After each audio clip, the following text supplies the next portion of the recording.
ஒரு மன்னன் இருந்தானாம், கொடுங்கோல் நிறைந்த மன்னன். மக்களை வதைக்கிறான்.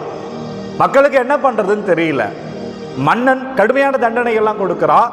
நல்ல சட்டங்களை எல்லாம் அவன் ஏற்றவில்லை. அந்த ஊர்ல ஒரு பெரியவர் ஒருவர் வருகிறார். அந்த பெரியவர் என்ன சொன்னாலும் அது நடக்கிறது, அவர் வாக்கு பலிக்கிறது. மக்கள் எல்லோரும் இந்த பெரியவரை தேடி போறாங்க. ஐயா, எங்க கொடுங்கோல் மன்னன் அவன் எங்களை சாகடிக்கிறான், எங்களுக்கு ஏற்ற சட்டங்களும் திட்டங்களும் இல்லை. அப்ப இவர் வாக்கு கொடுக்கிறார், இவர் என்ன சொன்னாலும் பலிக்கும்.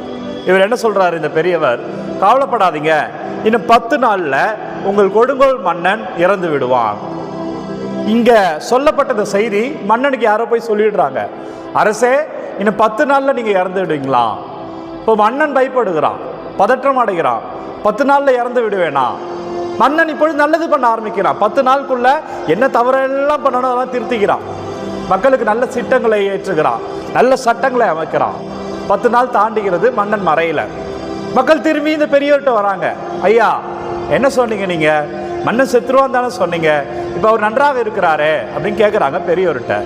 பெரியவர் சொன்னாரு, நான் சொன்னது பலித்து விட்டது. நான் சொன்னேன் கொடுங்கோல் மன்னன் மறைவான்.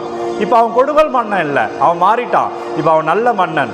நான் சொன்ன மன்னன் மறைந்துட்டான், இப்போ நல்லவனா மாறிட்டான். மனம் மாறுங்கள், மகிழ்ச்சியாய் வாழலாம்.